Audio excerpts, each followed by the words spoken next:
Here I am, security guard here at Freddy Fazbear's Pizzeria. My old job at the good old paranormal investigating situation didn't go as planned. Just one too many people dressed up like Michael Myers, and I start to beat them up. I have anger issues with the stuff, especially Halloween 5. I hate that movie so much. But now I'm here watching monitors, trying to get through the day. Oh, I'm getting a little tired, man. Put a little elbow in it. Just come on.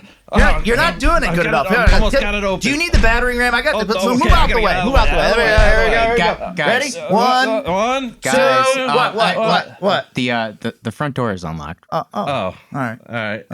Yeah, we don't need to do that. Can we do the battering ram anyways? I don't think so. But we'll save it for inside. Okay. There's plenty of video game machines we can smash later. It'll be great. All right. Put that down. It's the security guard's first day, so we got this. This will be. Okay. This will be pretty. You just shove them in a locker, right? Yeah. All right. What are you guys doing here? Wait a minute. You didn't. It's him. Logan. Hey. You guys knew I was working here and you decided to break in? Well, the paranormal thing It didn't really work out. It didn't really work out, and we're a little tight for cash. We need to get some. So we need you to get some decided to go revenue after going me? here. Not you, just the memorabilia in this place. Look around you. We man. heard they had a new security guard, and that this would be kind of an easy break-in. So a little B&E on the side. You guys are so close to retirement. I'm young. Why go after the young guy? We need a strong third act. Yeah. God, I'm getting tired of your guys' Bearclaw, shit. put those tokens in the bag. Well, here. yeah. I mean, we need. I know this isn't real money, but we need revenue. We need any type of cash flow we can get here. It's copper, copper. You can sell that. We gotta get the wipes out of these walls God, too. I'm gonna get fired again. So you are afraid of something else.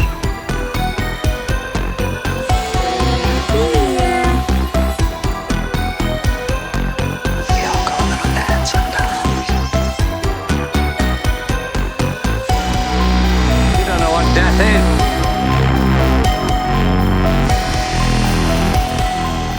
Be afraid. Be very afraid. Welcome to the madness. We are the Mouths of Madness, your new favorite podcast for horror movie reviews. We're coming to you live tonight from Freddy Fazbear's Pizzeria. This is our episode 45 on the 2023 Five Nights at Freddy's. My name is Kevin, and I got a little hungry breaking in here, so I'm going to try some of this Freddy Fazbear's pizza here. Let me open this. I don't know about that, man. That's bad. What year did this place close down? I don't know. You could probably go in the freezer, and they might be like a fresh one you can throw in. Let me just this looks actually not bad.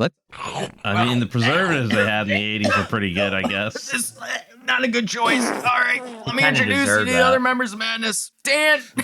Kevin, I know we're supposed to be here to be making money, but I've just spent my last $20 on coins. I've been playing this goddamn Simpsons arcade game. I never beat it as a kid. I'm here. I'm trying to beat it. It's just coin eater, this motherfucker. Oh my goodness. Why? I'm about to break this thing, Kevin. This is Stop terrible. spending our money. I can't help it. I can't help it. I must beat this game. Oh my goodness. All right, don't worry, Dan. I'm gonna try and get some more coins out of this machine. All right, Bearclaw. Hurry up, I'm about to die. Tokens, lovely tokens. Here they are. All right. Hang on. Let's fill them up here. Oh my goodness. And finally, we have the youngest member of Madness, the security guard here, Logan. So tired of your guys' shit. Between you eating rancid pizza, making me go through multiple health code violations, Dan trying to beat a video broke game. the game. It's broken. Oh my god! I Now that's smashed gonna it. go into my paycheck. And Bearclaw making a video game machine, basically orgasm of coins. I am getting tired of this stuff. Logan, there's a ball pit over here. Come on, join us. I don't want to join. Come you. on. I don't want to. Come on, It's jump pretty in. gnarly slide up there. Yeah. Come on. Damn, you got me. Give us a cannonball. Come on. Cannonball! Oh man. What's this other room over here? Hey, where's Bearclaw at? Oh, hey guys, come on in this room over here. It's an animatronic room. It's the one where they play the band plays, and I'm breaking it down. Look at me go. I got these moves. Look at this. Oh, That is whoa, the most wait. awkward dance move I've ever seen. What? What is it? What is he doing? Oh man, look at it. Moonwalk. Bearclaw, there's no animatronics. Wait, what? Oh, Oh. Uh-oh. Oh God. Oh, Weren't they- no.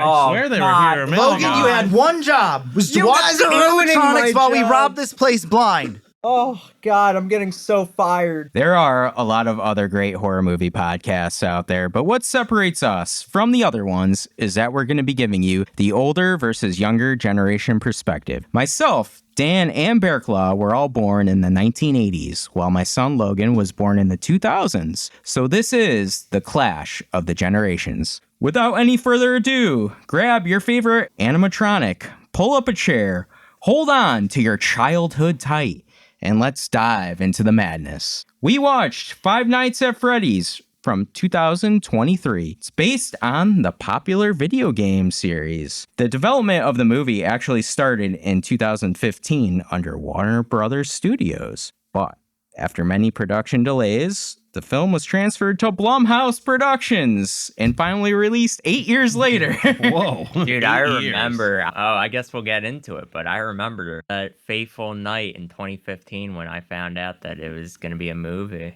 Wow. Well, listen to this. It was directed by Emma Tammy. She was born in Middletown, Connecticut. Representing. Really? Representing. Represent. Whoa.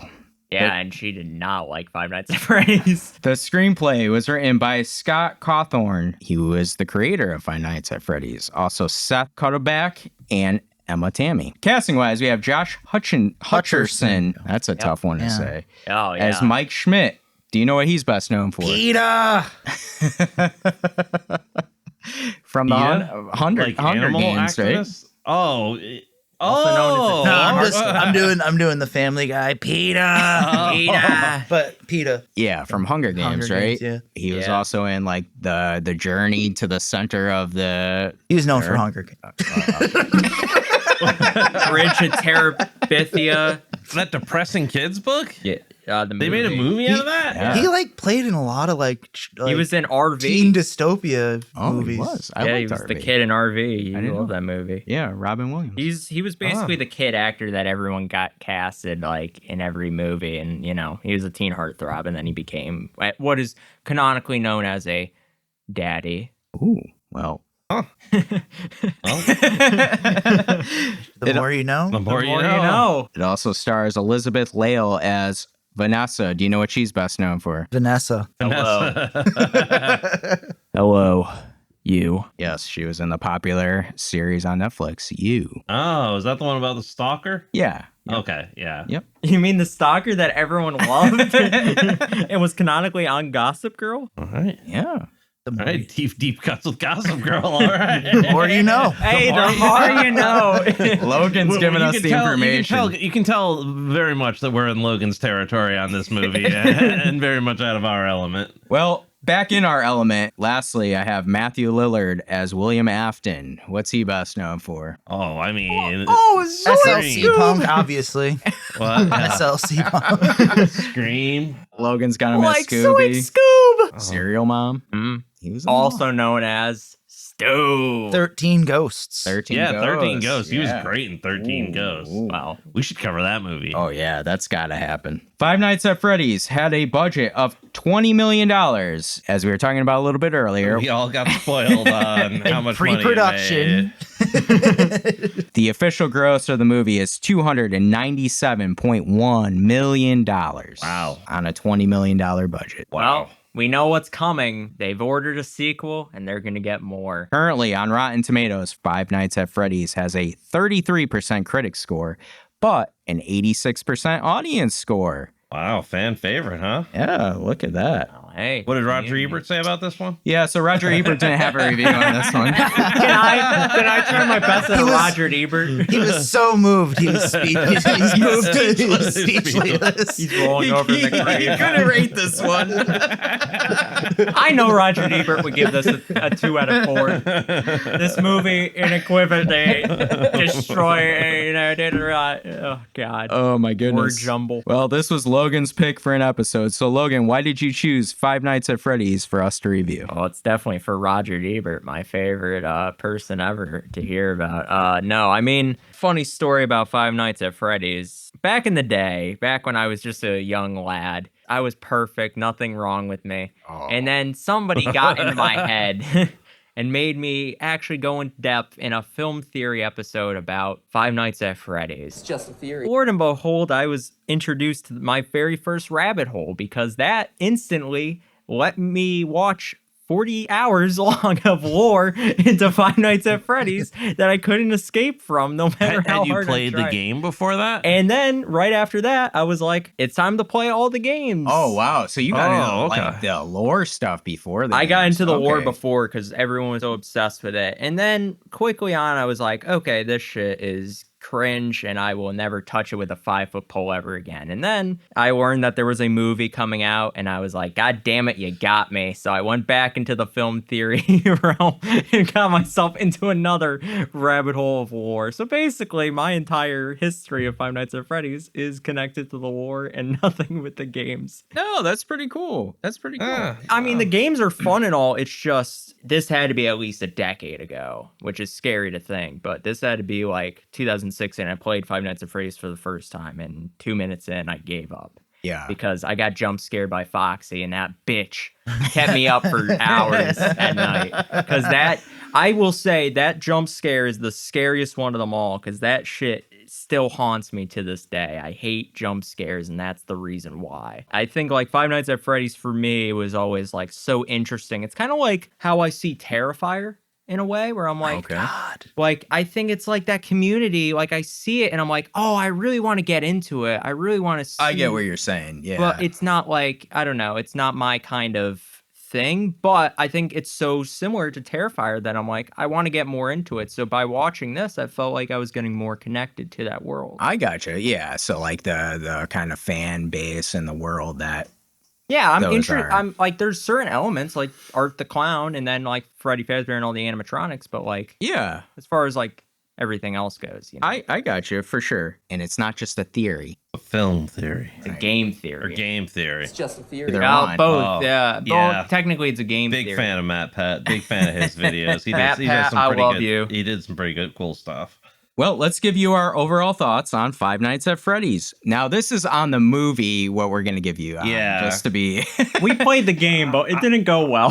I played the game too a little bit, so I All right. actually have a little bit of background. Okay, on the we'll give you game, some on the too. game too, but I just want to I be feel like put they're that out not there. mutually exclusive things. They kind of go hand in hand. Yeah, for sure. Dan, start us off. So I also never played these games. They were always kind of in my periphery, hearing about them, kind of seeing video clips of people play it on YouTube. I always thought the concept, much like Logan, I was like, man, this is such a unique concept.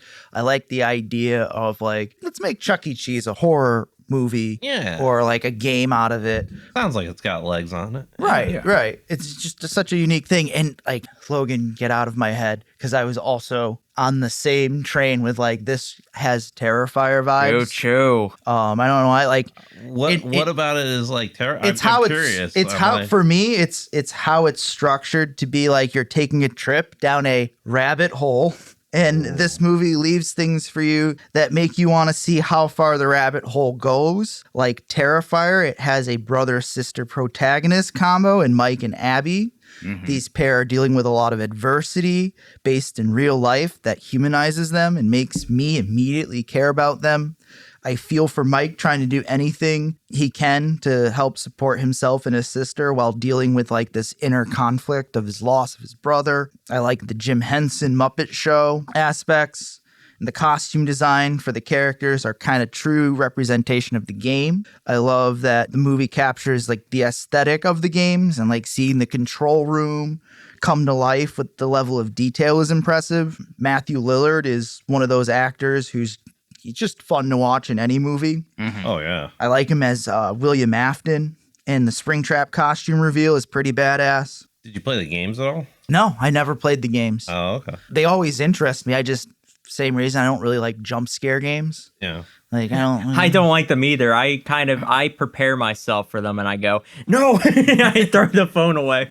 But it does enough to keep me entertained. It's got tons of style points. It leaves some loose ends to tie up, which you already know will end up being like a string or strung along several more sequels.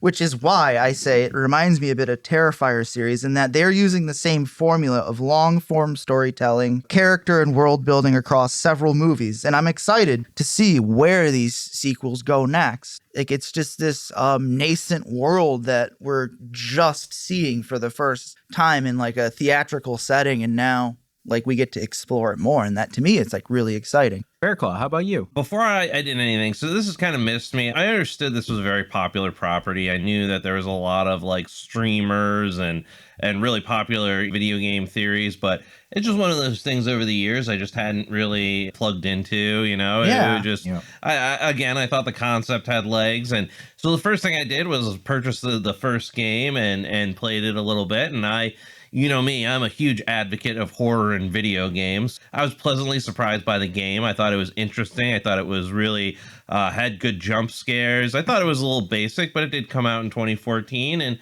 the concept was strong. I got the idea behind it pretty quickly, and then, you know, I watched a couple of the lore videos and stuff. Matt Pat, you know, we talked about, and his video game theory on it, and that really added to some of it, and especially how there's a lot of environmental storytelling in the video game with articles popping up at different times, and the security voice message guy pops up, and the whole thing with the golden Fazbear, and you know, I thought that was really cool. So I was very excited for the movie because I was kind of excited to see what they were going to do with a lot of that, because there was a lot of meat on that bone, especially if you watch Matt Pat's video, and we'll get more into that in Conspiracy Corner, I think. But yeah, I was really excited going into this movie, and the movie, I don't know, it wasn't my favorite movie, to be honest with you. I thought they introduced a lot of things that they really didn't have to. I think they walked a long ways that they didn't have to. So the entire first like 2 acts, I was just kind of like, all right, tighten it up, guys. And then, you know, they get into where they're playing with the animatronics and things like that. And I really wasn't sure the age group of this movie. You know, I mean, the video games are pretty dark, but they're not like...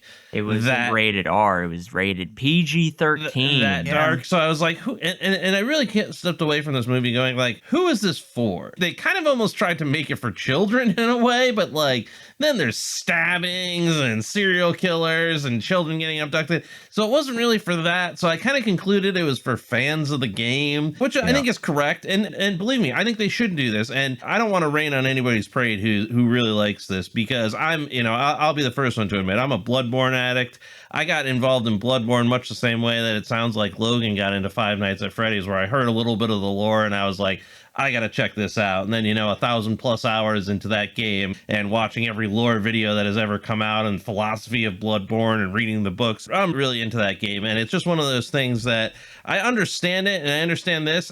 My overall feelings on this movie is much like Fire It Up. I really wanted them to tighten it up. It seemed like they really kind of went in a weird direction with some of it. So I'll talk more about it later. But I mean, it seemed like they were going in too many directions, and it kind of watered down the whole concept for me. I think that's a fair assessment. Bearclaw, you didn't rain on the parade at all, and you know what? It doesn't rain all the time. Can't rain every day. You know what, Bearclaw? I had a lot of the same feelings as you on this movie. I had never played the video games. I'm not a video game person. But you know what? Even before the movie, I had heard about this game series before, and I think I was kind of interested in it because of the horror take, and I had seen some of the screen grabs and gameplay on it. So it really looked cool. So I really, you know, was interested in seeing this. I'm glad Logan picked this movie, because it is one that I maybe would have never like forced myself to watch, but one I definitely wanted to watch. And so my aspect is just a general movie going person watching this movie. And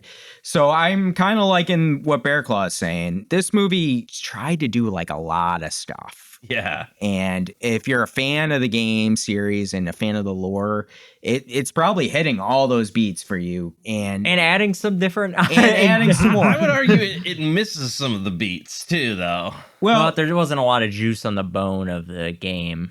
I mean, for me, I wanted a more simpler approach because I think you're trying to do too much. We'll get into it. Some of the dream stuff, some of the kidnapping Have you ever seen stuff, a simple horror movie? I mean, it's just a lot. What I was really expecting, not playing the games, was something like killer animatronics and it being scary and coming to life and in this kind of destitute pizzeria that has some of the cool vibes that we had at Chuck E. Cheese in the early 90s and stuff. So it would have hit some of the nostalgia vibes, and it does. Don't get me wrong, it does. And some of those animatronics when we were younger were pretty jarring. They were not. Oh yeah. Who isn't afraid of animatronics? Who isn't afraid of Chuck E. Cheese and all his rat bastard friends? I'm almost certain the director has been to Burger King Castle in Meriden, Connecticut. Back in the day. They knew. Listen, I think this movie does a lot of cool things. Don't get me wrong. I think the animatronics themselves are awesome, visually and practically too, because I thought a lot of this was going to be CGI, but it's not. They, Dan said, they used Henson Studios. I thought it was CGI too, and then I was like, oh shit, it's actual. Yeah, I mean, and some of that is really cool. The lore, I do like some of the lore, and this is tough. Like, how do you pick and choose what to, because you can't go overboard. So I feel like you were saying too, Bearclaw, the audience in here is a little tough. Like, who is this really for? And you're right, it's for the fans, and that's cool. But as a general movie-going person, it doesn't necessarily hit everything for me. Logan, how about you? This is your first time seeing the movie, no? No. You've seen the movie I've before. seen the movie at least 3 times. Oh, okay. Before, Okay. So before we go into it, though, this is the Chuck E. Cheese animatronic that scared the living shit out of me as a kid. He's creepy. Yeah, the chef. With the dancing mustache? Yeah, It looks like Papa Gino. I don't like that shit. That shit scared Did you guys see Matt Pat's video on how a certain pizza brand was actually Chuck E. Cheese pizza? Yeah, that I was did pretty see good. that. Matt Pat's great. Yeah. So I watched this movie at least 3 times before. I actually saw this movie the first day it released because it was on Peacock right away. I think what was so interesting to me was it was so different from the video game that I was kind of taken back a little bit because I was like, oh wow, this isn't exactly what I expected from it. But I wouldn't say it was a bad expectation. I think on my first watch of it, I was like, oh, this is pretty good. And I think it's been a long time. Obviously, it came out 2 years ago, which is kind of crazy to me because it feels longer. Yeah. But I watched it this last week and I was just like, wow, this is not at all what I remember it being, because I was kind of like, this movie is really cool, but it's also there was so much stuff that I really forgot about. I knew the certain obviously I knew about the story beats. I remember that shit, but as far as the kills and the fort building scene, I think we could use the tables for the fort. that stuff I forgot about. I was like, wow, this is really something. But I think what's so interesting to me is that it deviates from any kind of other horror movie that we've seen, and that it's kind of a different take on the horror element. And I will say this, I want to shout out the homegirl, but she did not seem interested in filming a Five Nights at Freddy's movie. You're talking about Emma Tammy? Yeah, it felt like she was writing a separate movie, and then she's like, Five Nights at Freddy's. And then animatronics, animals, killers in there. Yeah, it felt like she wanted to make a separate movie fan thing, and she was just like, well, let's make it with Five Nights at Freddy's. It just felt very it didn't feel like the animatronics fit well into the plot. Into the narrative, right. Yeah, it felt like William Afton's character was more of the villain, and that the animatronics were kind of the good guys that were just being but it was confusing. It was confusing because of the fact that didn't make shit sense, and she didn't know what the hell she was doing. Well, plus, I was looking at the runtime here, and to be looking at the runtime, it's because I was bored. But yeah, we all an hour into the movie, it had been just da da da da da da da da. It took so long. It took so long for us to see the animatronics. Unrelated to Fozzie, because why I wanted to watch this movie was the IP. The IP. I wanted to watch it. I wanted to learn about Fozzie Bear and the situations and the animatronics and the weirdo who created them. I didn't really give a rat about Mike Schmidt's dream sequences. It felt very weird. Dream scenario. Now I will say, Nicolas Cage should have just shown up.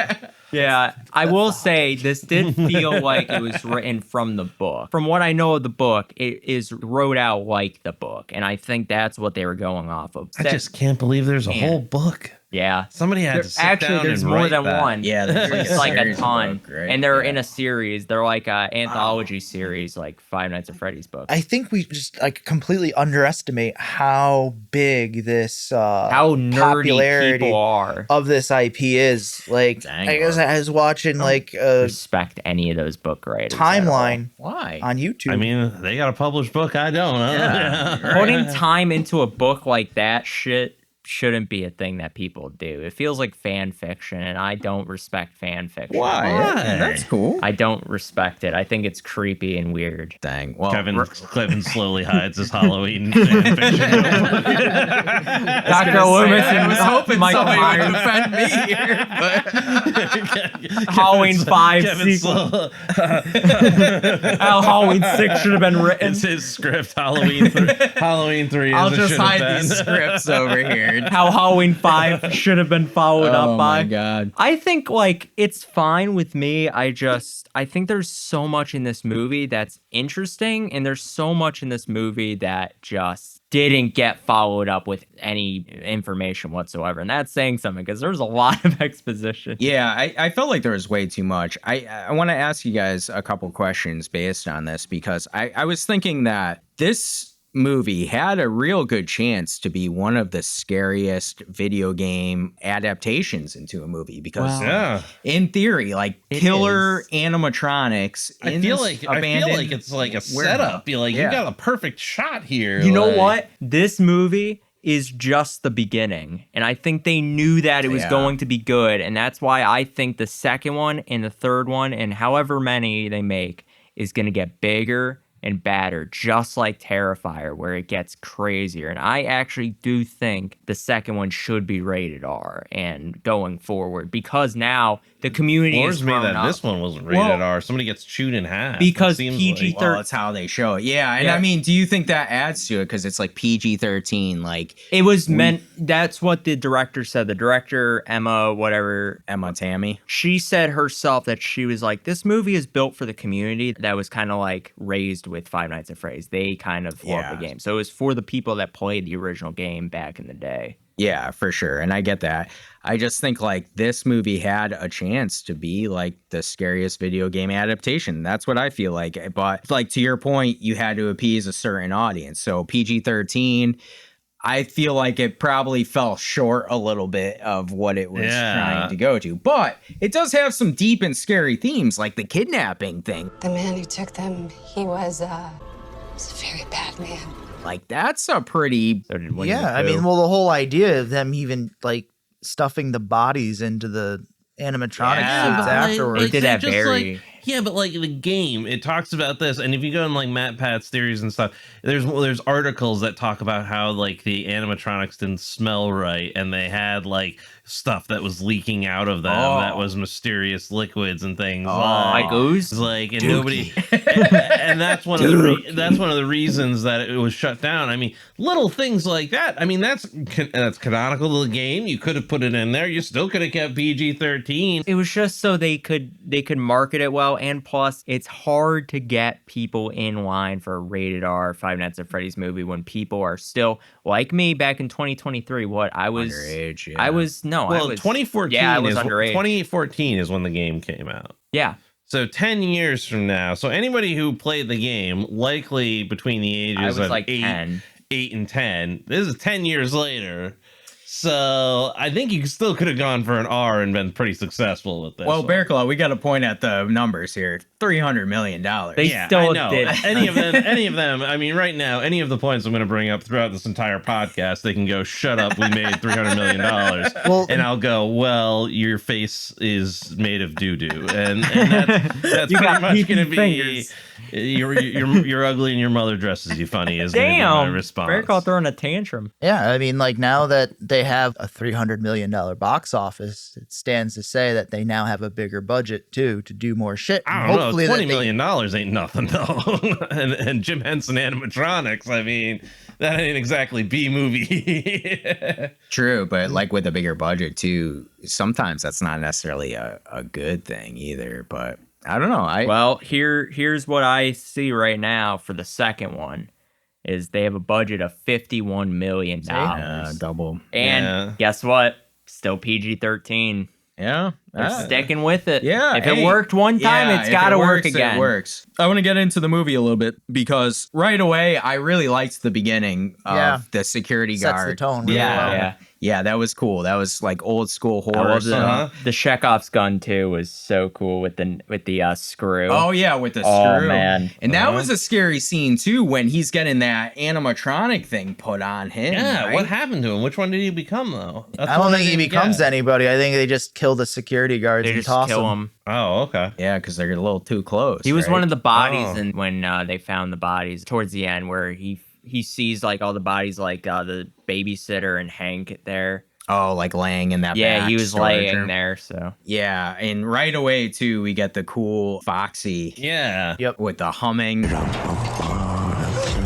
That's creepy. I love Oh, that. yeah. And then boom, the jump scare. A la the game, right? Because does that happen in the game? He was never sitting in the security office. Just like the whole purpose of the game is somebody's sitting in the security office and weird shit's going on, but he's asleep in the security office. I don't know. here's my take on it. There's not enough meat on the bone of the first game to really bring that into light and make it interesting in the now current. I disagree.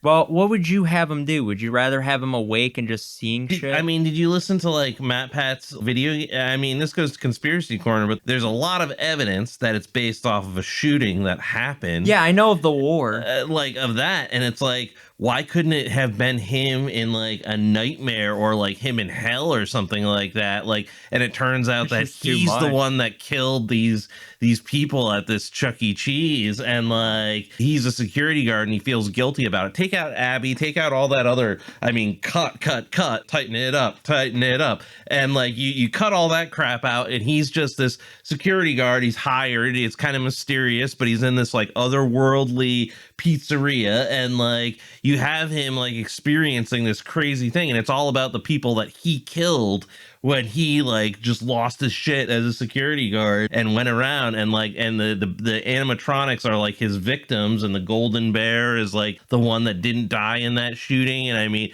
you could have that be like the whole movie, and I mean, it might only be like an hour to an hour and 15 minutes, but that I mean, seems like a Prime Video movie. That doesn't feel like a. but I mean, I think you still could have made $300 million with an hour Five Nights at Freddy's that stayed really true to that.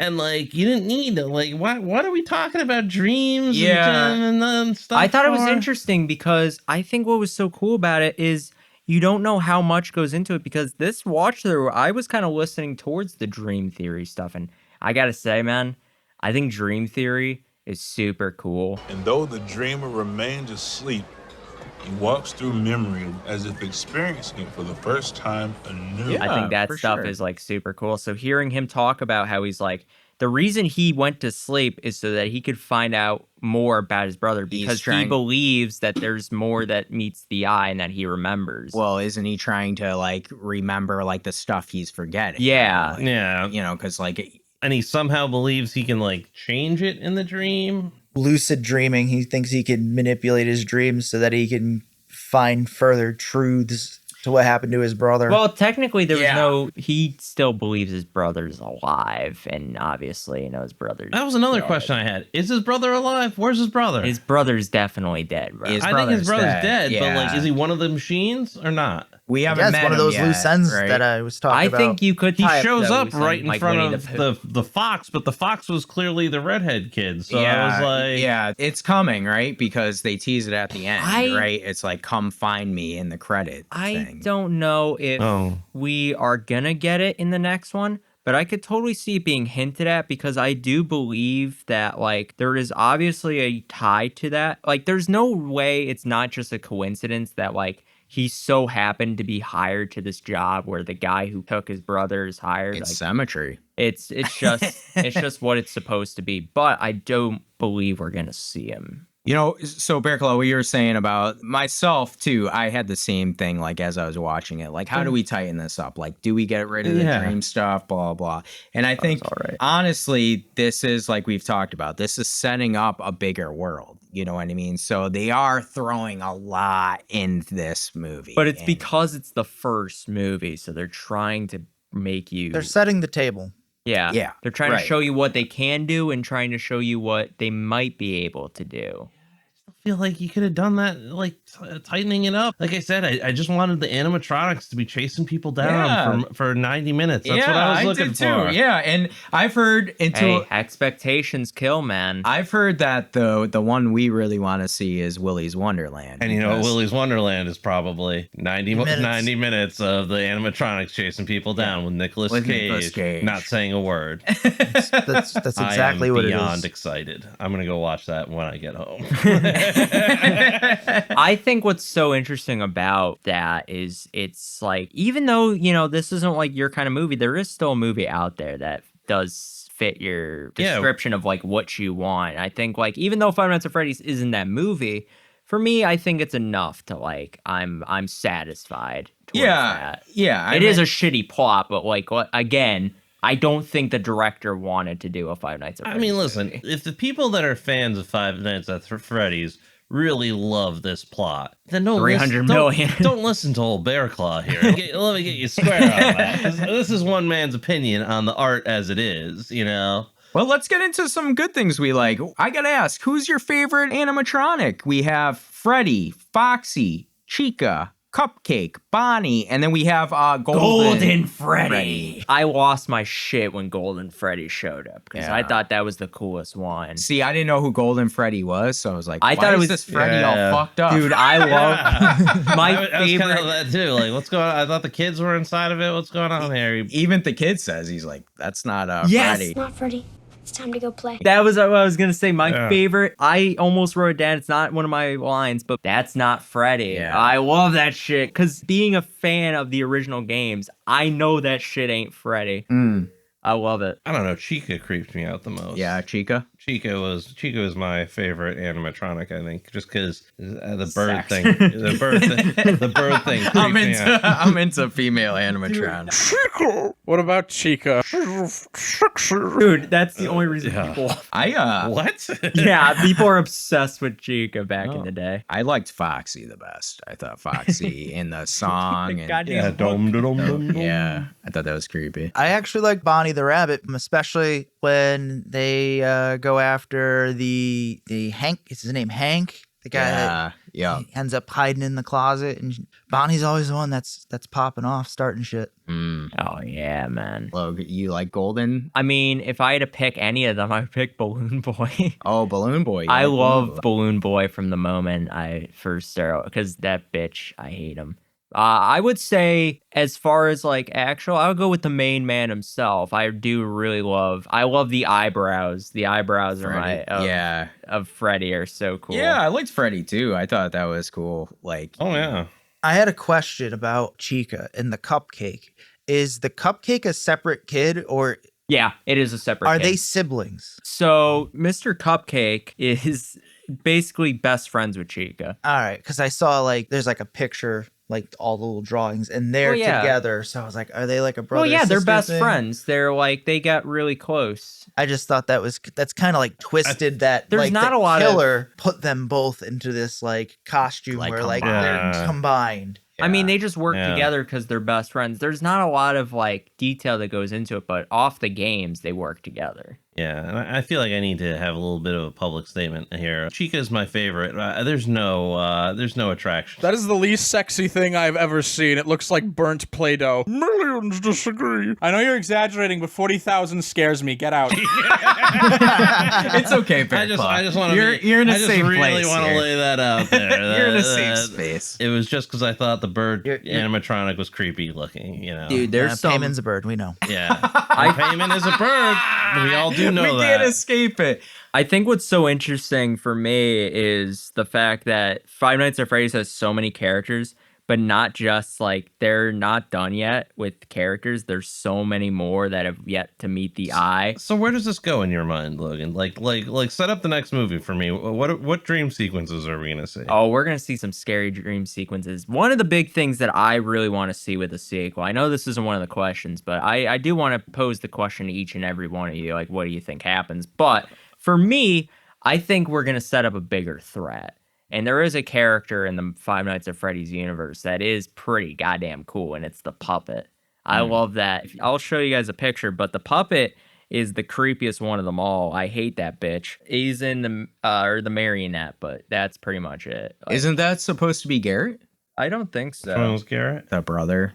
Oh, okay. It could Maybe I'm actually. You wrong. know what? I think you're right there. Yeah, but obviously, I think William Afton's coming back. Oh yeah, he told you he was. I always come back. He will be back, but I don't know if he'll be the villain or not. They could set up a separate villain off of him. It killed quite a few children. Yeah, I mean, you obviously have to set him coming back in the second Yeah, one. You I just can't don't get think rid of he'll be him. the main attraction. I think it'll be a different villain, like the marionette, or a different kind of character, like any of the other characters from the series. I just think there's so many characters that I think they could introduce, and that's why I think it's very similar to our series of Blood and Honey that we covered, is that they always introduce a new character each time. Like in the last one, we saw Owl, and Yeah. now in this third one, we're going to see Rabbit. I think when you introduce that many characters, though, it's so interesting to what you can get. Like Dan said, this is setting the table for the franchise. Yeah, like so more and there's more. so much potential. There's like a formula that's going on, I think, with a lot of the horror movies that are appealing to younger folks, and that there are these like they're lore based. They're like building these universes. It's the Marvel cinematic universalization of horror movies in these intellectual properties that are like video games or short stories or what have you. Yeah. Bearclaw, where do you see the sequel going? Do you have any? I think there's going to be 2 sequels. I think they're going to each perform slightly financially worse than the first one. And then I think you're going to see a gritty reboot that's going to be rated R. And that is probably going to follow closer to the video game of the first one. That's where I see this going. I think you're going to have a second one that's going to do pretty well, but maybe not quite as well. And then you're going to see a third one that's going to be like a straight to streaming. And then, they're going to have exhausted, because I mean, you can only go so deep in lore without losing people. The deeper you go into the lore over time, there's an equation there of how many people want to, even with the Marvel universe, you can kind of see that. Because, once they got to phase 4, all of a sudden, like, who's Kang? Why do I care? It's not Thanos. Like, fine, whatever. I don't know. That's where I see it going. And I don't know where they go story-wise, because I only played the first one, and I don't know, like, the depth of the Freddy lore. The second trailer dropped, and I just showed Dan this. There is a image of The marionette. Is in the background visiting our good old sheriff or cop, whatever. Vanessa there. Yeah, I think from the she's trailer coming back? Yeah, I think in the trailer they showed that Abby has a way of communicating with the animatronics, and that they're calling her back to help them. It's that toy speak and spell thing. Yeah, and that's like the main poster. You know what they should have done? They should have done a TV show then. You know what? They should have done a TV show, because you know what this kind of reminded me of when I was first watching it? It kind of reminded me of a Too Long Goosebumps episode. Yeah. And I feel like if they could have tightened it, especially if they have that depth of lore, they should have done a TV show. And nothing convinces me more of that than Alien There's Earth. more money, though, in making a movie. You can do it all, man. You could do both. Yeah, I guess you could do both, but I mean, Alien Earth is a really interesting critique of how you can make just a grade A TV show into something amazing, because I've been watching that show, which surprisingly enough has a lot of parallels to Five Nights at Freddy's. I won't go into it because I don't want to do any spoilers for the show, but there's a lot of parallels to Five Nights at Freddy's with that. And just the production value is so high on that show. It really makes you think about what you can do with a television show nowadays. And this movie came out on streaming at the same time that it came out in theaters. So Still did 300 million. Still It's did crazy. really good. Yeah. I think what's interesting too is the characters, not just the animatronics. There's so much lore with the other characters too, even the freaking aunt. Let's get to the aunt. I want to talk about that because That bitch. this is a big thing for me that stands out as something that could have been cut. Because I was like, why? what are we doing? Why? her main thing didn't make sense. Yeah, 'cause, I'll like, give you she wanted- $1,000 to face 20 years in prison. We help ourselves to whatever we find along the way. Your nephew gets canned. Judge gives you the kid, and you give us $2,000. 1,000. What?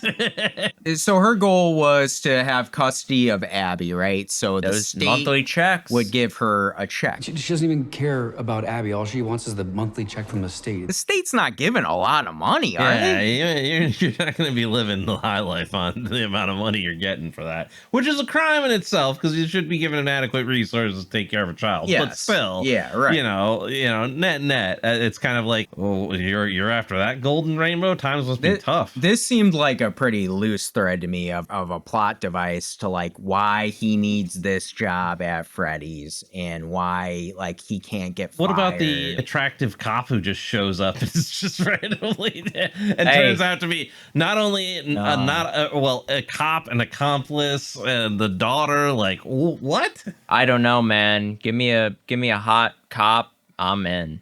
It's Guinevere Beck, man. I don't know. I didn't care that much. Yeah, because like right away she's shrouded in mystery because her exposition is like a little bit here, a little bit here. I like though she's that not she telling the whole story. Yeah, of what that's what I like. Is she's Not mystery. creeped out by the animatronics. She just, let's make a fort. I loved when she was introduced because I'll be honest, until she got introduced, I was kind of dragging through where I was kind of like, what are we gonna do here? I was dragging through, man. I was on that perky. She gave you a bump. She gave me a bump in the night, and that shit set me all right. Because I think she isn't just like, I will say, she does talk a lot. She is an exposition driver, but at the same time, she has her little William Afton moments because she does the same thing that he does, where she kind of just doesn't say the whole thing. She's a little suspicious. Yeah, just filling in and I think bits here and there. I think that's what's so cool about it, is that she is very similar to him in that way. There is a very big mystery aspect to what's going on here in the story, because not only with the exposition, like her giving little bits here, little bits there, and what we're seeing as a viewer, it's also the dream sequences too, because the dream sequences start one way, then the kids start coming in his dreams, and then he's trying to get appearing in their dreams. Yeah, and he's trying to get information out of them. So it's like it really is becoming a mystery, and we're almost, at least I was like, okay, we're gonna figure out who took his brother here, who right? killed Kenny. Yeah, but then I'm like, well, they're not really explaining the animatronics. Like,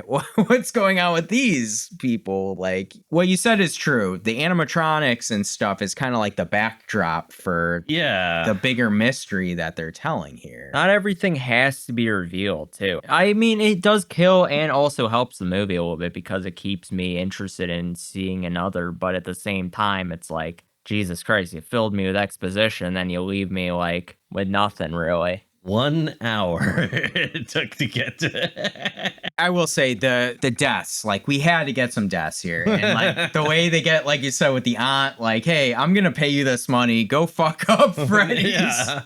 And then I don't know about you guys, this seemed like the most random group of friends I've ever seen in my life. They were awesome. I think they were like the greatest Hank, group. right? Hank was awesome. You had Hank, you had Max's Jeff, okay. Jeff is the brother. I think they're friends by circumstance, man. Yeah. They're not like that. They were lady at a was bar like, with I him. wish somebody would buy me a wedding ring. I wish someone would buy me a ring. I'm sure they were at a bar and they just asked a bunch of people, like, Halloween kill style, where they're like, hey, we're going to go F up a place. I thought that girl wanted Mike to marry. Come to find out, nope. She was that other dude. She was pretty reluctant, though. Yeah, she didn't seem in on it, but she didn't seem not in on it enough to not participate. So she had bills to pay. Yeah, that's true. So I'm saying it That was, $1,000 split 4 ways. I really thought that ring thing was gonna come back too. She gets it pretty bad with, I guess, Freddy chomping I her. was gonna say she. I don't know that she deserved that. I felt like Jeff more deserved to be cut in half. She Max seemed like did not want to get involved with that shit. I felt so bad for her because she actually did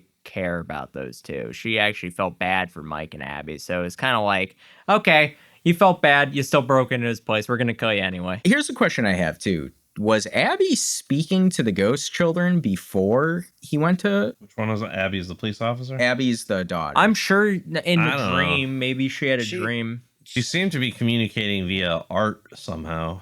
yeah, with she had. some They were entities. like some kind of entity was in the room with her, like in the beginning She of the could movie when she speak was into drawing the pictures. minds.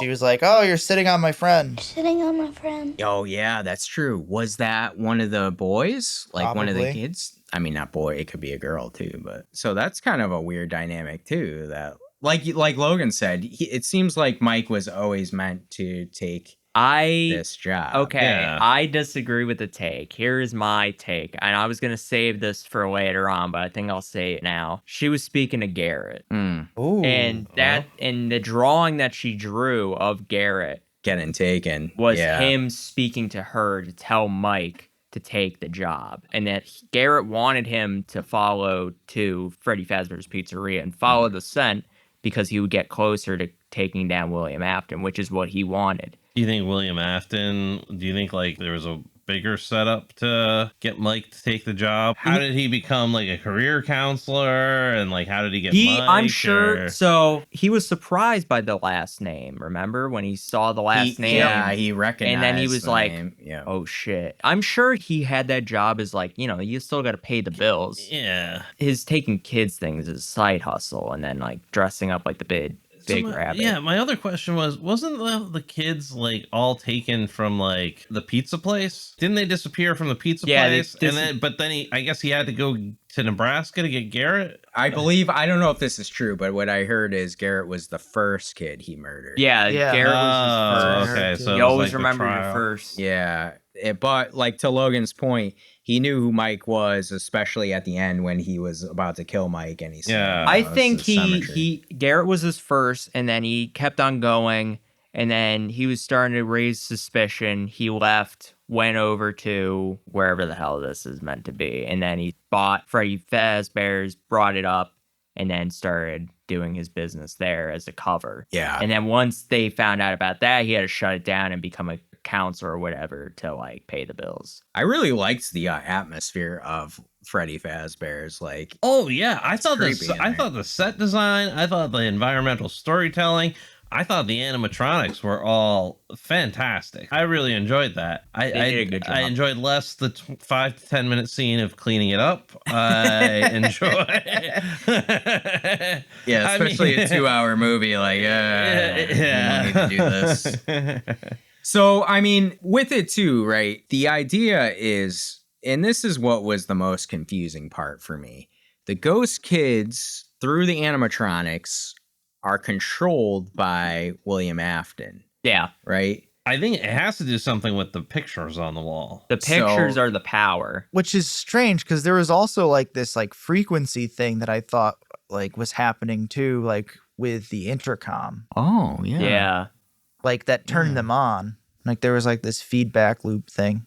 It's Oh. yeah, I was picking up on that. It seemed to be like a power It's thing too. Like, it's hypnotism where it's like it's very connected to like dream theory and stuff. Like you hear a certain noise and it's like Pavlov where you kind of like react to it and it like makes you like They go to do the sunken certain place. things. Yeah. ooh. Oh. Yeah, because I'm like, why would these kids help him out?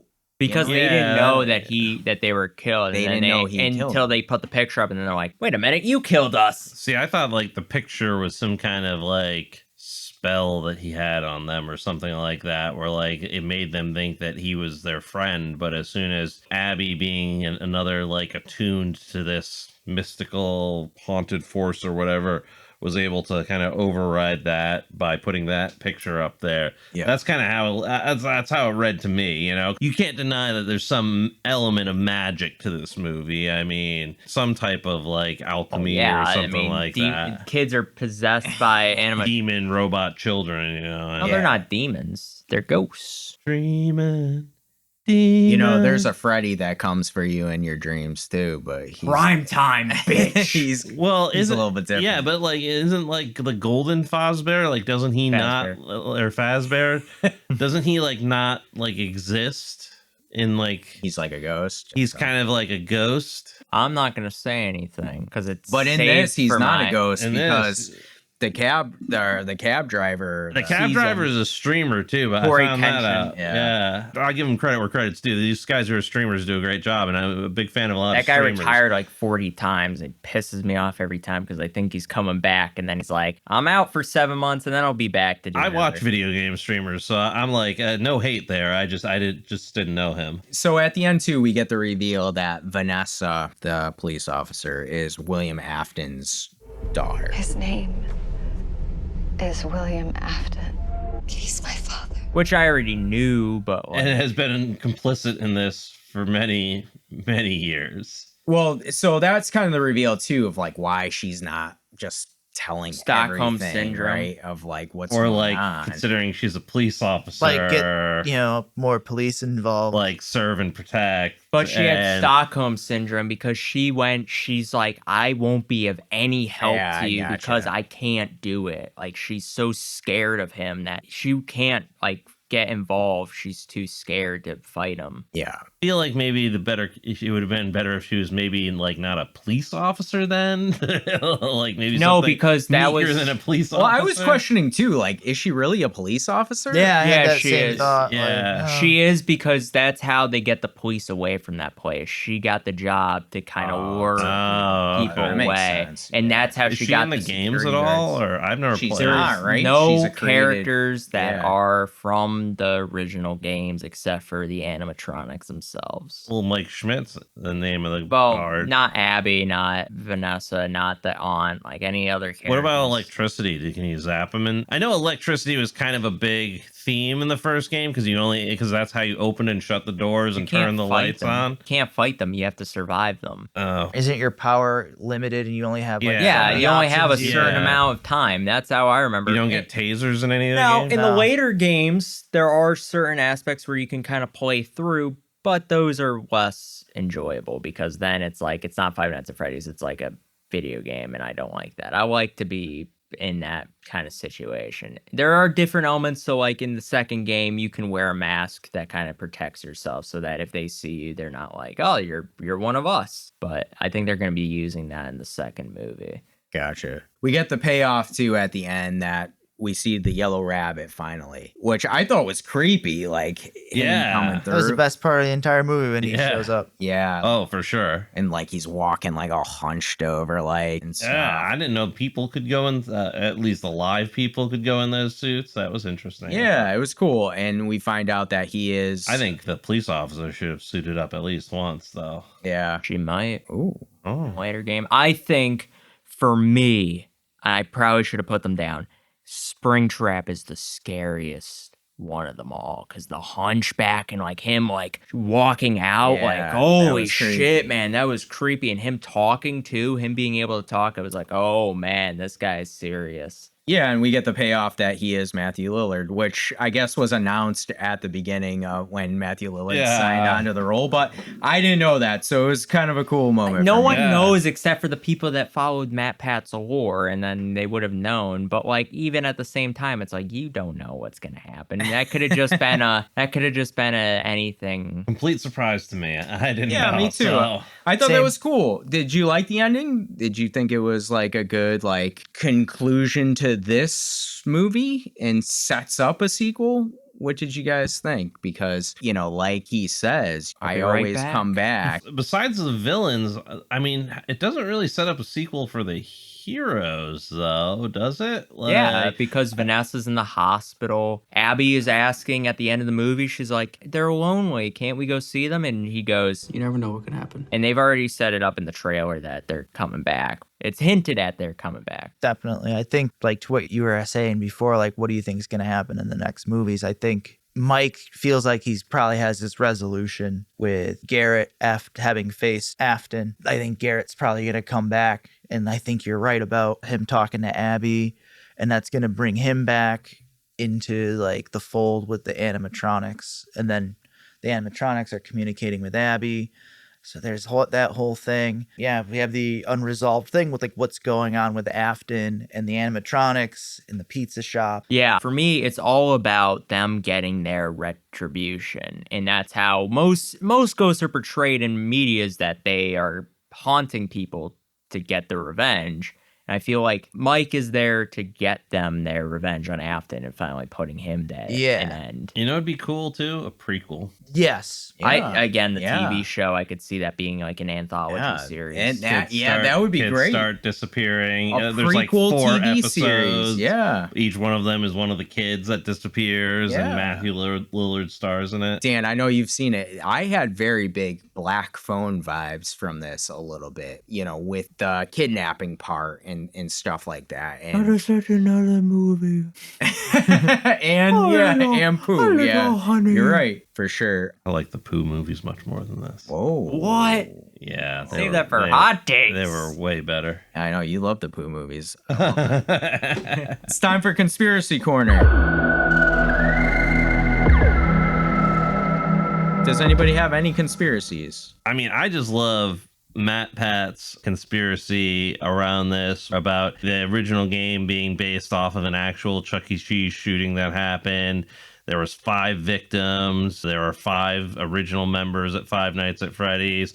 One of them survived. That's the Golden Freddy, or the Golden Freddy Bear. His theory is that the whole game is really from the point of view of the guy who hid out in the bathroom and killed everybody. That was kind of how that happened in the theory. Well, not the theory. That's what happened at the Chuck E. Cheese shooting that happened in real life. This one disgruntled ex-employee hid out in the bathroom and then killed everybody in the restaurant and took the money. But one of the people survived. But it's like one of those things where like that's the premise of it. And I think that would have been cool to work into the movie or be the backbone of the movie, is that theory, because I thought that was pretty interesting and scary. I think that would have made it probably an R movie, but him like being in hell and the ghosts are out for their revenge on him, and him trying to avoid it, and the entire time you think he's like the final girl when in reality he's the bad guy who killed the children or something like that. You make a twist so it doesn't follow, because you don't want to follow real news events because that's almost too creepy and morbid, but you have it where like maybe he killed children,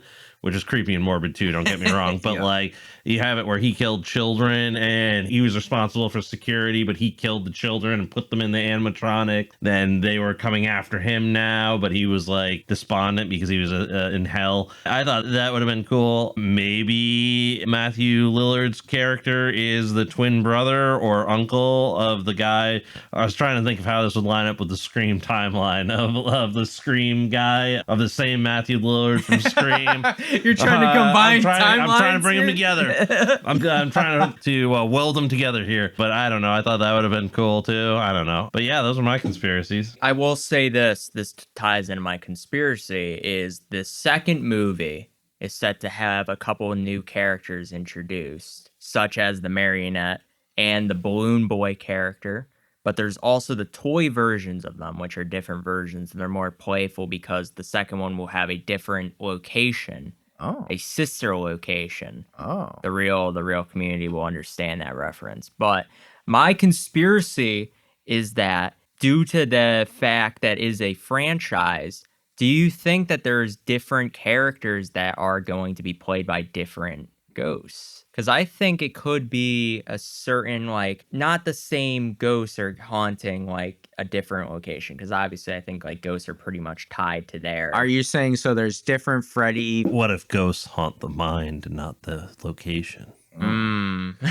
I think you're saying there's different pizzerias there's different. It's a franchise, so there's different pizzerias, and I think that each one is cool haunted by different. Has like a unique spirit. Yeah, because there's different characters. Like there's gonna be a character in the new one called Mangle, and Mangle's character is kind of like, obviously, as you can probably guess, it's a mangled animatronic, and it looks very cool. So obviously, I don't think that character will be the same ghost as we've seen in this one. So that could tie into, like, there could be more that meets the eye with the more kids that are being. Yeah, I like that idea. My conspiracy theory is that Mike's father is actually William Afton's partner, who originally helped him develop all of the animatronics, because he did have a partner according to the lore. Yep. Yeah. Oh, that's a good theory. Yep. Yeah. And he killed his partner. But it's funny you say that, because when Mike is giving his expedition dump to Vanessa, Exposition.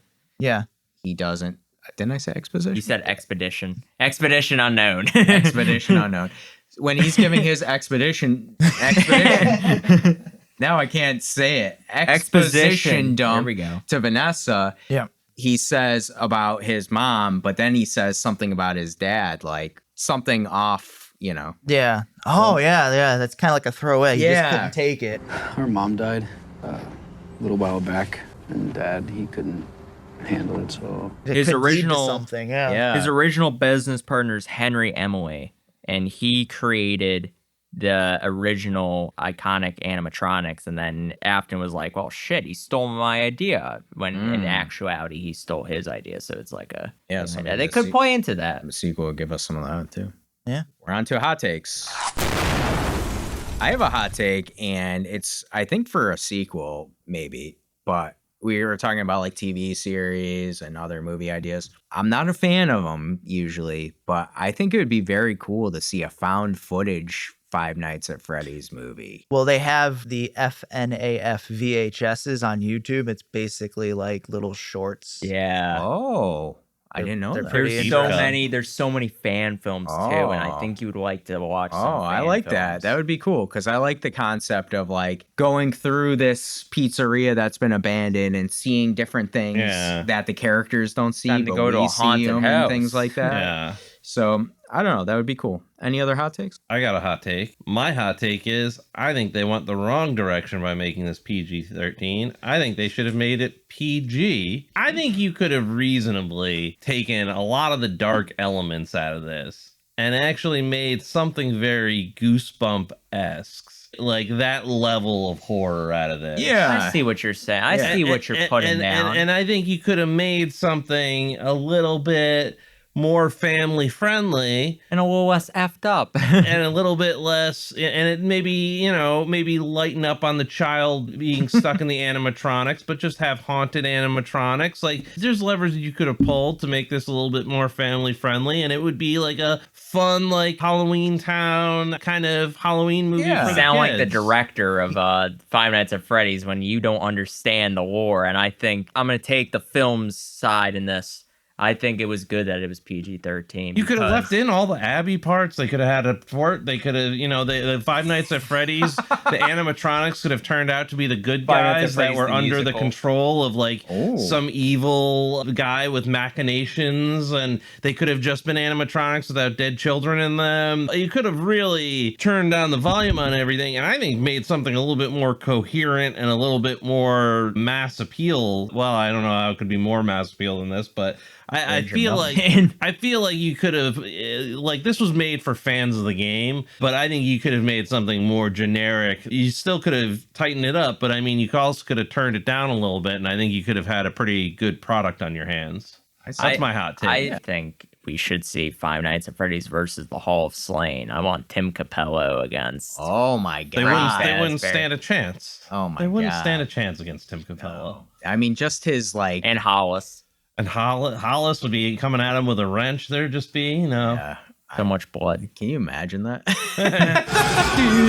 Rock Brothers would enjoy their time at Five Nights at Freddy's. Oh man. Any other hot takes? Actually, I was going against what Bearclaw was saying, is that I don't think you need an R-rated version of this or a PG version. I think the PG-13 format works great. I think it stays true to the gameplay as well, with it being more terrifying visuals and atmospheric terror. I like the mystique of what these animatronics are capable of doing, and they give you enough to set up tension, where that cutaway death scene, I think it just works well. Like, it's like the cutaway, it kind of alleviates the tension, there's the buildup, and then you're kind of left to your imagination. Like the opening scene with the death mask. You get the blades right up close, and then they cut away, and you're just like, oh, I couldn't imagine. Yeah, I don't think I wanted to see that, or the body being cut. I liked how they showed it, though, with the shadow effect. If they showed it, that movie would have totally been rated R, and then it would be like Terrifier. for sure. So maybe there is something to be said for going halfway, you know, because it does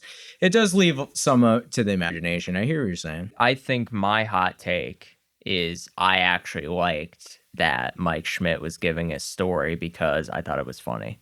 Him beating the shit out of that guy. You beat up a man in broad daylight in front of his child. I thought that shit popped me. I was like, oh my God. I laughed. I watched the dead meat on this, or the kill count from dead meat on this. Him saying he was baptizing the guy in the fountain. I like Dr. Wolfie was one where he was like, he just beat the shit out of the guy. Oh my God. In front of his kid, no less. Daddy. It's time for our Hall of Slain.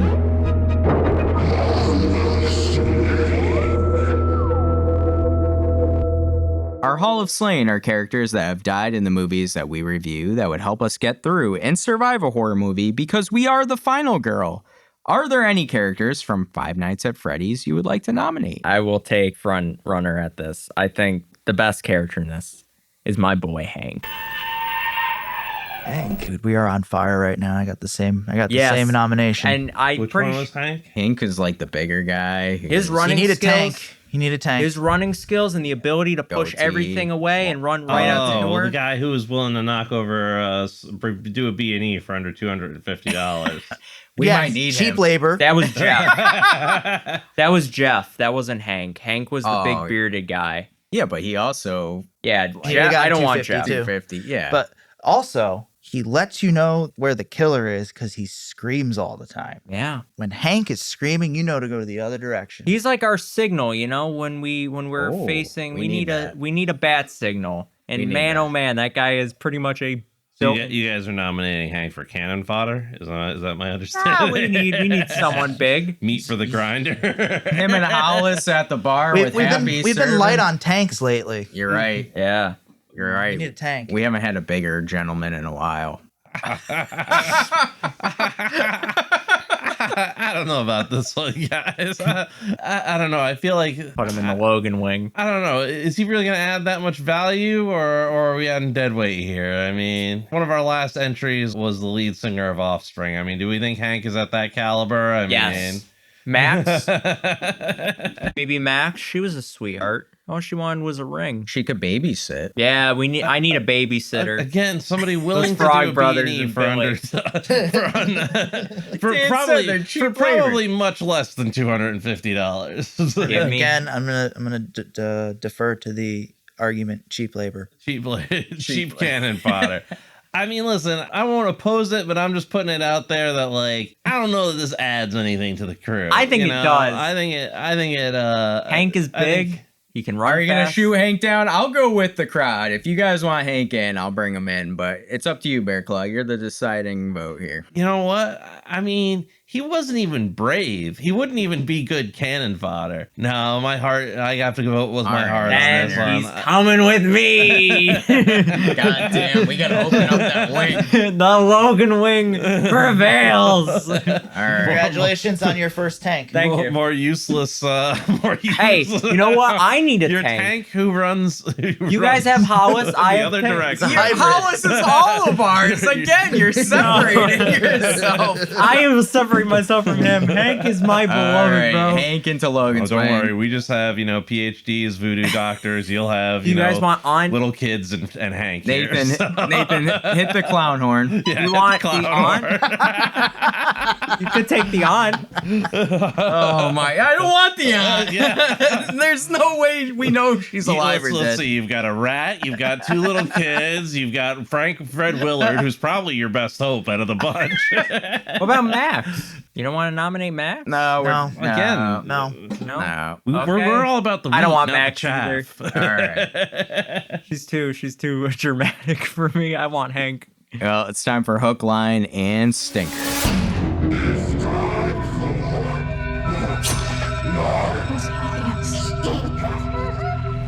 Hook is our favorite kill of the movie. Our line is our favorite line or quote in the movie. And our stinker is something funny, awful, or weird that happens that makes the movie either better or worse. My hook is going to be Max being chomped by Freddy in the shadows. I really liked that. And like I think Dan said it right, it does leave your imagination to imagine what this could look like. My line is William Afton. I always come back. I always come back. I thought that was cool at the end. And my stinker is honestly the aunt storyline because I'm like, why the hell is this in here? Like, wow. Yeah. I'm surprised one missed your stinker. I really thought you were going to put the fort building scene on your stinker. You really hated that. Yeah, that's my honorable mention. What? Yeah. No, the fort building scene where they're all like... I looked over at him and he just went...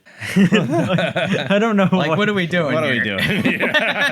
Because I don't Come think on, Mike, let's go build a pillow fort while Laurie's in the other room. We're going to need a much bigger pillow fort. I was like, holy shit, where is the cyanide? What is going on here? I thought that was so funny that I knew your reaction when you. You know what, Logan? I'm it. putting that as my official stinker. I knew exactly what you were expecting in that movie. I knew that scene was coming up, and I'm like, oh, I can't wait to see him stew in this. Dan, how about you? My hook is the first security guard's death. That death mask is terrifying. Definitely getting Saw vibes from it. Yeah, that's true. I just think they would be like the absolute worst thing to ever happen to somebody. Like, I don't even think I'd wish that on my own worst enemy. I appreciate the fact that like they opted not to go full gore on it. And I think having that insane close shot, I was talking about this earlier, bearing down. I'm just like screaming in my own seat watching that, like as the thing is just coming bearing down on his face. It's just such a cool scene. Line. Back in summer 82, I traded a mint condition Cal Ripken Jr. rookie card for a used copy of Missile Command. That card's probably worth $800 now. I wish I could participate in that memory and actively kick my own ass. Actively kicked my own ass. That was a good line. Yeah, for sure. I forgot about that. Right in the beginning, talked about the Dream Theory book. Stinker, I have the hand coming out of the mouth and pulling Max into Freddy's mouth. Yeah, that's true. Yeah, it was like a haunted. I didn't know that those haunted kids could. Dude, yeah, well, like I feel like it cheapened it. Like I would have loved it if the bear just bit her face. Yeah. And just kept the illusion of the ghosts in the machine type thing. The kid's remains being in the bodies is creepy, but showing it to me kind of like diminishes it a bit of that like aura, that creepy aura, that supernatural element. So like to me, that's my stinker. Bearclaw. So my favorite hook was Matthew Lillard's death at the end there. I thought that was kind of cool. Is he dead? Well, is he dead? Well, either those spring things I thought were pretty gnarly, and I was very fascinated by those. I think those were fantastic because those looked menacing, and like imagine having to wear that thing with like those just resting on you. Yeah. Like, oh, nothing will ever happen there. Clink, clink, clink, clink. Oh, like, yeah. that was pretty gnarly, and they showed them like driving into his stomach, which I thought was really cool. His physical death, at least, I thought was good on that one. I've got two lines. One is Matthew Willard's line, and just because I've seen it used so hilariously in a bunch of different memes, I didn't even know it was from this movie until I heard it, and I was like, there it is. That one meme that's used from Hollywood where he like points at the TV like, oh yeah, that. No, just recognizing something. I'm going to be brutally honest with you here, Mike. Given your track record, your options are going to be extremely limited. Extremely limited. I've just seen that Matthew Willard line used in a lot of different memes, and it was funny every time. And then one thing I picked up on this movie, and I'm going to go ahead and apologize to Logan, but it seems like a very Gen Z kind of thing, is the constant mention of whenever a job's being described is like, that's two things. When he goes, and you only have to worry about one thing, keeping people out. And keep the place tidy. That's two things. No, that's two things. And then the daughter says it again to him. Yeah. You had one job. Yeah, one job. And he's like, no, that's two things. That seems like a very response of his generation. No offense. The stinker for me was just that I think this movie was made for hardcore fans, and I think hardcore fans are probably going to really enjoy it. I don't know. I think that limits its potential a little bit. So that's my stinker of it. My hook, I have Aunt Jane. Screw that bitch. Line. I just realized I shouldn't be hearing any of this. I shouldn't be hearing any of this. When the lawyer. The lawyer, yeah. And him immediately going to leave. My second line is the one that Bearclaw touched on. You had one job. You had one job. One. Keep him in the dark and kill him if he got too close. That's two jobs. That's two. I love it. And my stinker is the fort building. Yeah. That shit sucked. Any honorable mentions? I got a pair of lines. Abby. You look so angry. Why does everyone always look at you that way? Why does everyone look at you like that? Oh, yeah, that was a heartbreaker, man. And then Vanessa. Mike didn't tell me he had a daughter. Gross. No. Abby. Gross. Bitch. Fucking dad, get out of here. Right. Matter of fact. Kids are always so honest. Oh, yeah. How, like, blunt she is funny. That's how all the kids are. Yeah. It's time for our final rating. They're gonna rate the movie. What will they rate the movie? The killer is great, the victim sucks, the survivor is in between. What was that? If this is your first time listening, we have a 3-tier rating system. Killer is the best, Survivor is our middle tier, and finally, the dreaded victim. For me, and this is kind of a weird movie for me because I feel like more watches on this, I could go either way. I could go victim or I could go killer. Like maybe it just clicks with me. But for right now, it's a Survivor. I don't think this is a bad movie at all. There's a lot to like here. But again, as a general movie-going person, it's a lot. And I don't think that they do a good job of making this, like Bearclaw said, tight and have a real concept of let's stick to this one idea and go with it. It seems like there's a lot of ideas and they're all coming together at Freddys. And, you know, I just want to sit and eat pizza and watch this, but it's a lot to think about.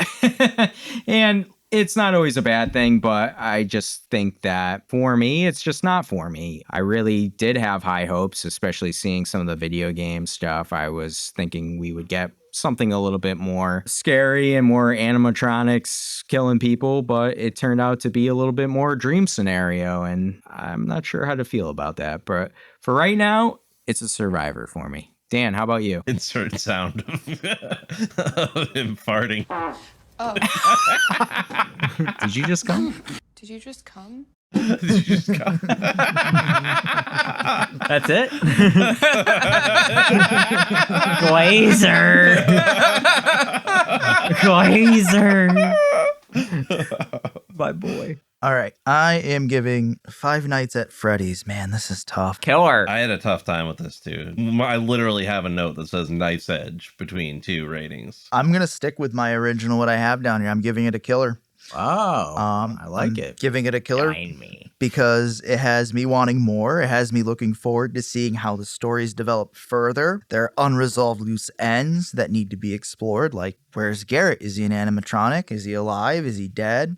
What happened to William Afton? Will Vanessa make it from her injury? And where does her relationship with Mike and Abby go from here? Next time on General Hospital. Do you think you're going to get into like the games and like the lore of the games? I've been looking at the lore of, I'm not going to get into the game, probably not going to play them, but I've been like looking at the lores since we've been talking about it, and the fact that the sequel is coming up in like a couple months, like I'm pretty excited to see it. Where are we going to go with the animatrons too? Like what's going to happen with them? What's going to happen with Afton? I love Jim Henson's Muppet Workshop thing. Like, yeah.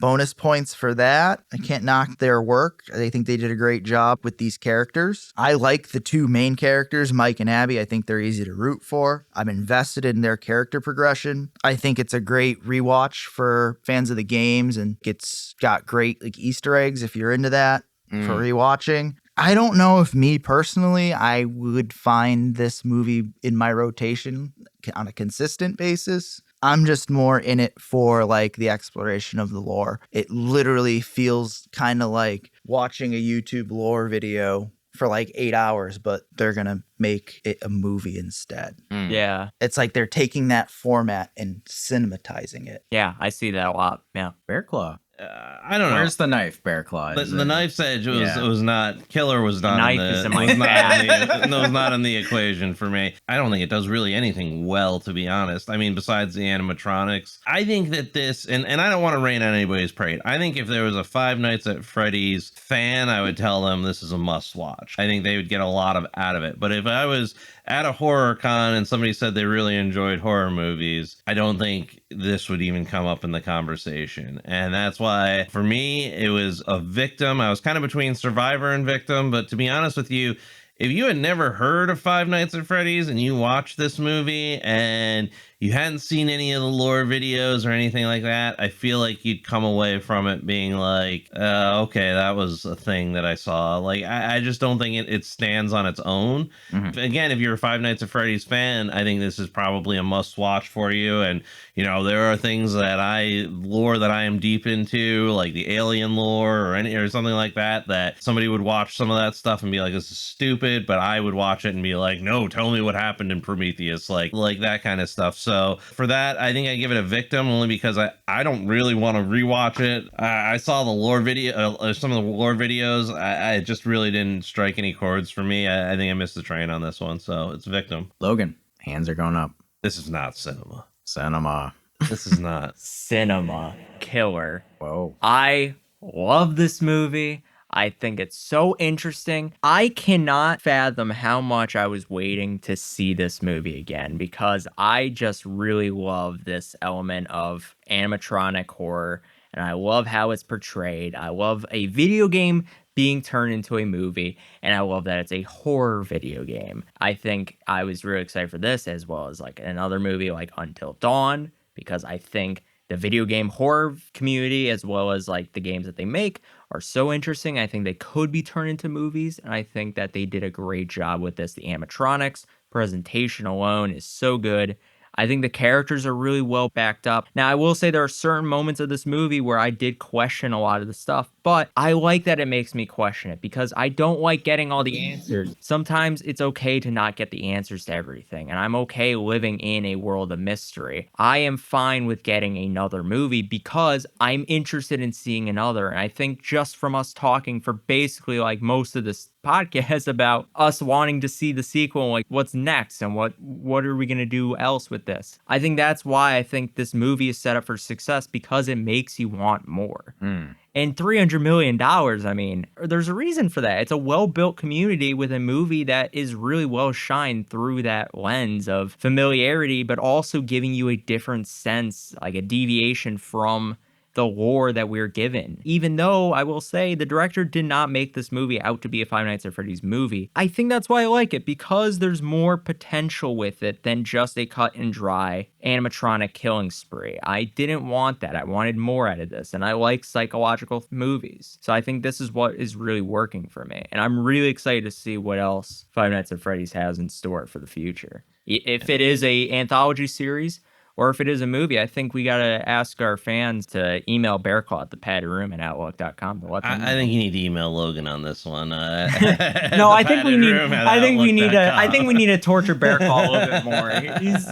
He needs a little bit more sauce. We need to show Bearclaw what he's missing. Oh man. Well, Nathan, our producer, gave his rating, and he said, "When I imagine a horror movie made for children in the age group that Five Nights at Freddy's appeals to, I imagine a fun, action-packed romp with a healthy amount of comedy. So why is this a 2-hour-long somber character study of a boring protagonist and his annoying little sister?" Nathan. Yes. Oh, Nathan. The hatred that's flow. Another reason why I gave it a killer, because I love how much Nathan hated it. Screw you. We also asked you, our audience, what your thoughts were. What was his final rating? Did I miss it? Yeah, victim. He hated it. Dude, on his letterbox, he said, what was it? He said when he saw Pat in the in the movie, he threw up in his mouth a little bit. Oh man. It's just a theory. Yeah, that's exactly what it was. He was like, oh. We also asked you, our audience, what your thoughts were on Five Nights at Freddy's. From Out of the Darkness Productions, my son loved this movie. I thought it was okay, but I will say that I absolutely love the animatronic effects in this movie. I'm a big sucker for things done practically, so in the aspect, I loved what they did. From Modern Monstrous, it's a fun movie, but not one that I would rewatch. I really only know the lore from the first game that I watched Markiplier for, and the main draw for me in this was Matthew Lillard and PETA. Laugh out loud. It's more... There's your Zaddy.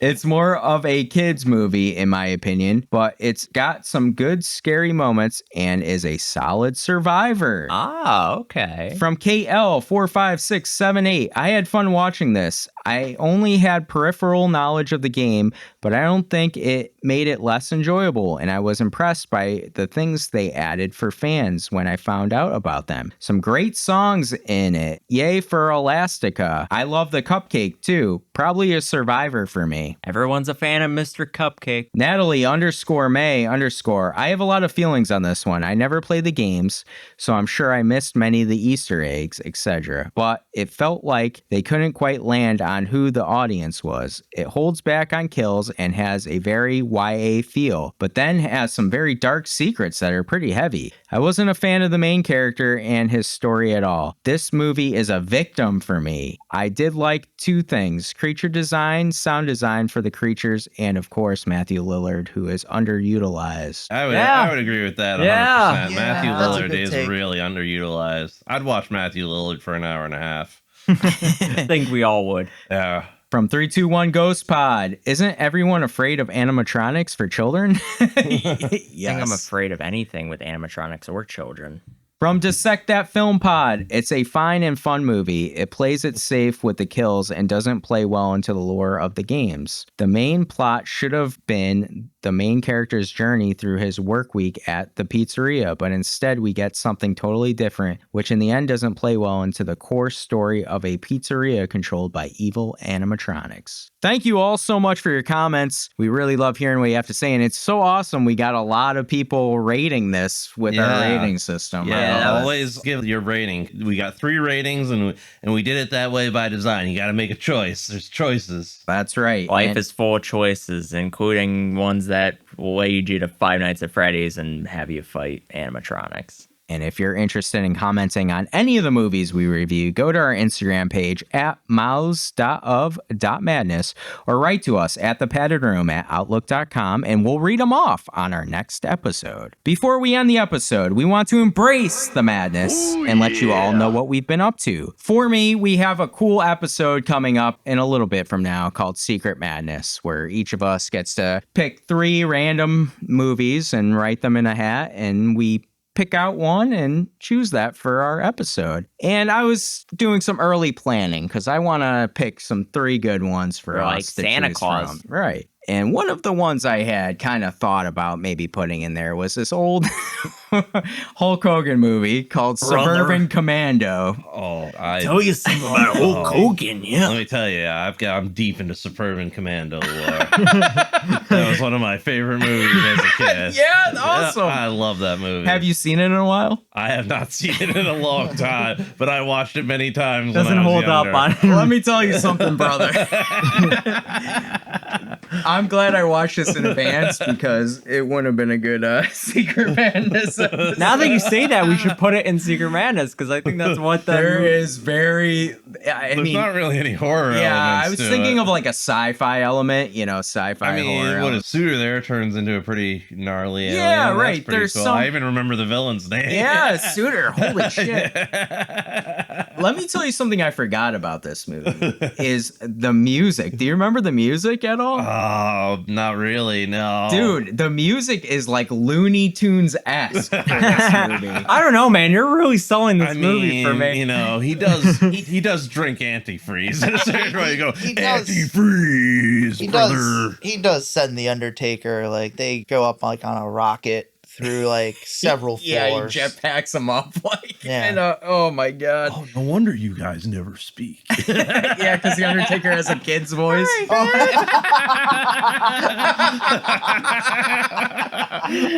Oh man, maybe I will put this in. Dude, you're really selling it for me. It's a great movie. It's got Don't get me Christopher wrong. Lloyd. Yeah. What's her name from The Shining too? Shelley Duvall. Yeah. Oh my god. Well, if you haven't, go watch it and let me know what your thoughts are. It's definitely an interesting movie.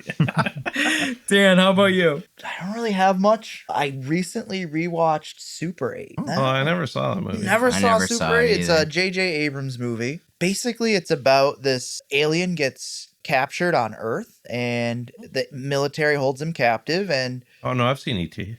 yeah. And they one of the scientist guys who worked for the military busts him out, and like it happens in like this small town, and there's like ride over the moon with the bikes. These kids that like are into like making movies and everything, and they actually end up catching the train crash on their Super 8 video. And so it's like this, it's almost like this action adventure.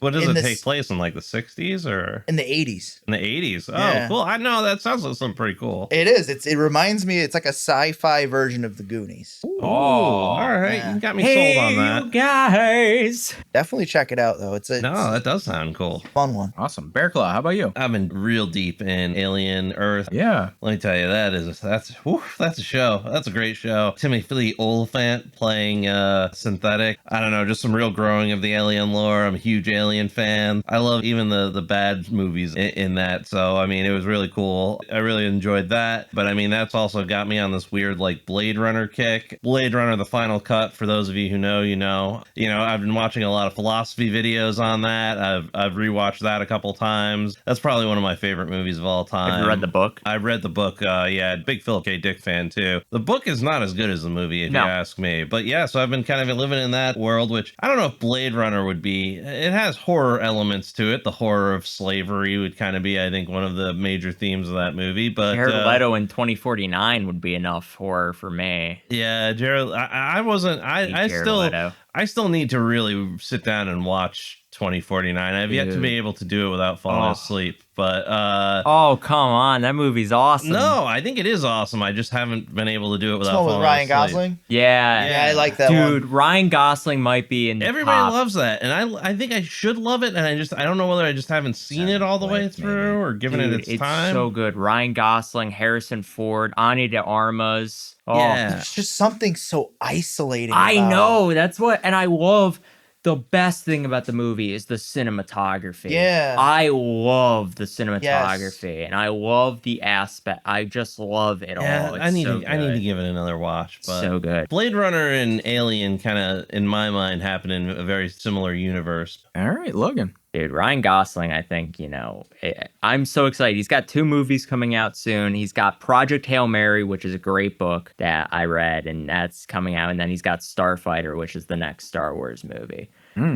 So he's got 2 big projects for me. He's the top runner. Ryan Gosling's going to be in a Star Wars movie? Yeah. It's going to be based 5 years after the last one came out. So, like, that would be after the Rey story. It's going to be set in, like, a present kind of Star Wars instead of going back to, like, a prequel, which I'm thankful for. And so, like, is this going to be like a whole nother like chapter of story? I think it's only going to be a one-off. One-off. They could do a sequel, but I don't see them doing that. As far as stuff that I watched, I sat down and put myself in another world. We watched it recently. I said my take on how bad it was, but you know what? It was time to go back and see what else Damien was, is that his name? Damien Leone. See what else he was cooking. So I sat down and watched Terrifier 3. And what a trip that was. I will say it's the best out of the 3 because of the kills, and it was very interesting, but it was still a Terrifier movie, and I hate Terrifier.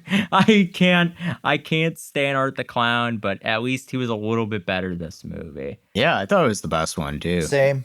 Yeah. And another movie that I got the chance of seeing because it was put on Netflix the other day, 28 years later. Oh, what'd you think of that? I loved it. I loved it. I think it's so different, right? I think it might be in my top 5 of the year this year. I think so. I think it's a top I runner. haven't seen it. I don't know anything. It's I've been deliberately, I'm going to watch it. I've just been deliberately not seeing anything about it. I love it because it's like being back home, and in a weird way, like you're not supposed to be happy about being back, but it's like you're kind of interested in seeing where else they can go with it, and they take in a whole wild like direction. I think it's so interesting. The cast itself is really cool. I think they casted like a very strange, huge Ralph Fiennes fans. Yeah.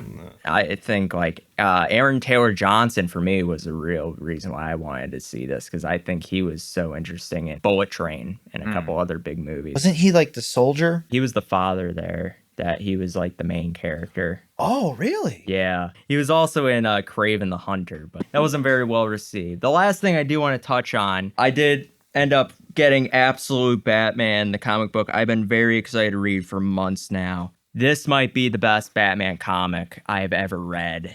It is so well done. It is a complete alternate universe of Batman if the guy wasn't rich. And I think it's so interesting to see a completely different Batman with completely different characters, terrifying villains. Yeah, they're like real messed up. They're I've seen a messed couple up. of things They're about it. terrifying. They're awful, and I love it so much. Isn't part of the thread with that too is that they're like terrifying and awful, and it's a result of Bruce Wayne's actions? It's a result of a different timeline, because the first comic basically delves into like Batman is kind of like, again, I like when he's the Lone Ranger and he's not really teaming up with anybody. He's like his own guy. And now that he doesn't have any real friends or anything, he's doing it all alone. But like the villains are bad. Black Mask is the main villain of it, who is like a very different character to start out. Like usually you would think like a Joker or like a Riddler would be the villain. They change it a lot. So it's really good. I give that a solid recommendation. It's really strong. Definitely have to give this a read. Yeah, it looks cool. Yeah, I mean, I don't know. It always struck me as kind of Batman being like super wealthy as a real like, you know, everybody in Gotham City is like dirt poor, and then there's one guy rolling around in like a custom car. It's kind of like, well, but that's why I like it. There's only so many guys different. that could be. Right. Like, who Shut would up, be? it's Wayne. We all know it's Wayne. Just be quiet about it. Well, if you haven't already, please subscribe to the Mouths of Madness on your favorite audio platform and YouTube. If you've enjoyed your descent into madness, we really would appreciate it if you would rate us 5 stars and leave us a review. You can find us on Instagram at mouths.of.madness. We have a great YouTube channel where we just hit 400 subscribers. Please check out our video podcast, Straight Jacket Talk, and subscribe. Finally, we have our email address. Write to Bearclaw at thepaddedroom@outlook.com and let him know if you're looking forward to Five Nights at Freddy's 2. Yeah, let me know if there are any animatronic animals chasing you, or if you have any terrifying dreams about Chuck E. Cheese's, like I think we all do at some point if you ever went to that fine establishment. Well, that does it for our review on Five Nights at Freddy's. We'll be back soon with another episode, and we're going to be reviewing my pick, Halloween 5, The Revenge of Michael Myers. No, Michael, no! Cookie woman. Cookie woman! A big woman? Cookie woman. Join us as Madtober 2025 continues. But until then, back to the Wait a minute. Do you guys hear that? Oh my god. Did you guys bring another person into my... No, I think it's... Oh my god. I think it's those animatronics. Oh god. They're alive. Hang on, guys. I got something. Let me go in the back room and handle this. You guys got this for a second, right? Quick, grab the coins. Get the tokens. Get the game tokens. Okay, here we go. Yeah, we got a leg in here. I got my Iron Man suit. I'm all my built God. and ready to go. You better not F with me, guys. You look like a chicken. Wait a minute. What was that sound? Did you guys hear that? Oh god. Oh god. Oh god. Run! Run! This is not going the way it went. Oh my goodness. This is not going the way it was planned. Let's go. Back to the padded room with ya.